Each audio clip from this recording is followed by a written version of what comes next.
The national leader of Pan-Niger Delta Forum, PANDEF, Chief Edwin Clark, blamed elite consensus on issues that affected the citizens, adding that food scarcity was causing insecurity.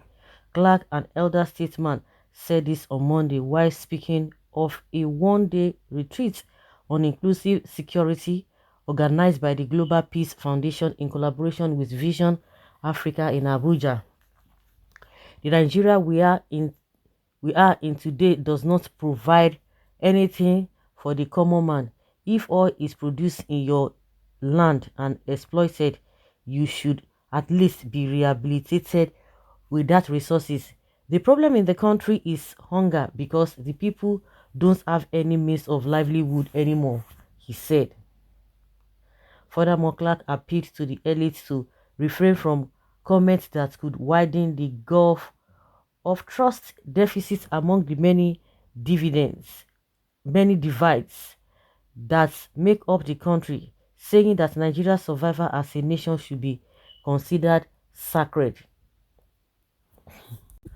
At times, I will be wondering, and when some people just sit down, they will tell you this country can never be great again or can never be good again. Some people just come from the angle of a spirituality. Oh, God forbid. Stop saying that. Stop saying that. In the face value, you want to agree to the fathers. Yes, those people are really saying the truth. How can you imagine when you hear about somebody like Obasanjo, Edwin Clark, that is speaking now? This man has had one position or the other in this country. And for how long? This man is over 90 years. If it's not over 95 years, if I'm not mistaken. And they've been in government for God knows when.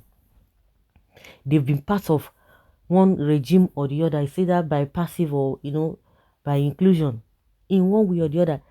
The same thing over and over again. And that is why most of the time when I see all this, I call it useless conferences, meeting upon meeting. At the end of the day, all to no avail. They will say it right there. Everybody knows the problems to the solutions to the everybody knows the solutions to the problem of this country, but nothing will be done. They will talk about it for God knows when. Like I said in one of my videos, that we must have had more than 100 meetings, more than I'm just even trying to, since the independence 1960 till today, no solution has been proffered. And the worst part of it is that things are getting worse and bad every day. It's getting worse. How do we reconcile that even after this government leaves in 2023, if another government comes in, I hope we're not going to be saying, oh yeah, Buhari government was even okay, or we didn't even know, because that has been the trend. Every now and then things get deteriorated. When you have a child or somebody is growing, what you know yesterday should be different from how you behave today, and you improve on it. But what we have in this country is taking one step and taking one step forward and many steps backward. When you hear people like these old men, you begin to ask yourself that what have they done all this while? That all the suggestions they've been proffering or they've been giving, where have all of this led us? The same story.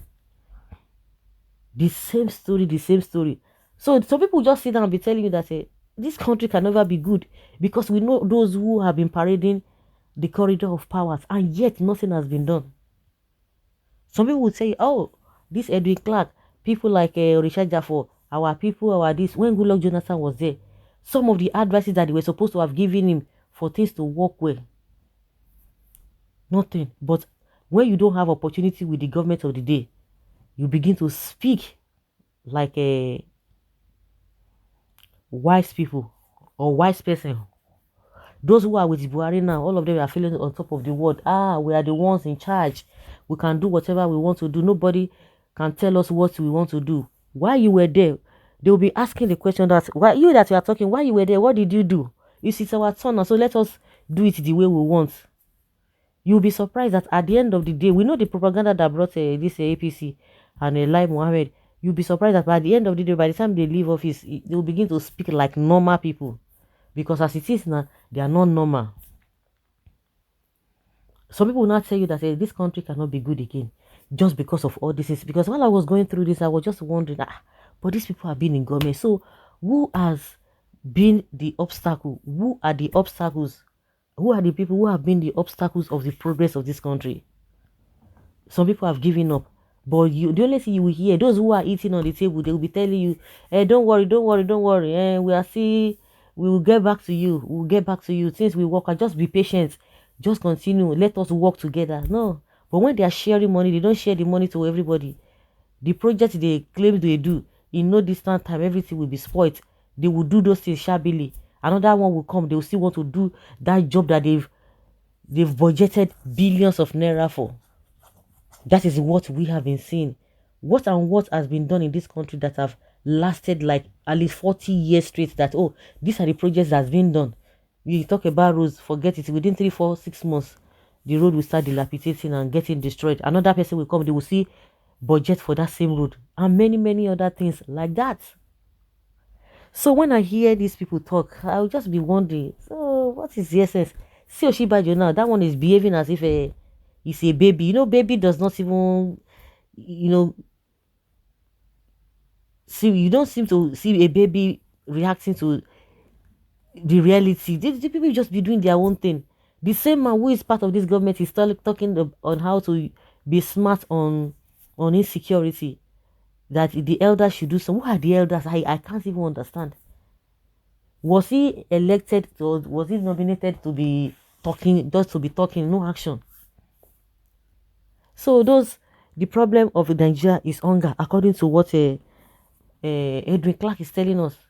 Then what will happen? Buhari now has come out to say, I'm going to make sure there's going to be stimulus. They always like to use language that all these developed countries, other countries do are serious. They love to use that word. But in the recent, they know those who they are going to give their own cronies. They are the ones that they are going to be giving. It's just unfortunate. Really, really unfortunate. Well, sir, what exactly have you said? Nothing at all, because Nigerians are waiting to hear those that are behind the insecurities in Nigeria. The same talk, never a belleful, hungry man. The big belly observation is quite different from hungry man observation. Please review those involved in Niger Delta militancy. Insecurity is the main causes of food scarcity when farmers can no longer go to the farm because of fear of abduction. What do you expect? Boko Haram and Fulani bandits have nothing to do with hunger. Their fight is about enslaving the entire country, because he's talking about hunger and this and this and that. So guys, leave your comment down there below and let's have your take.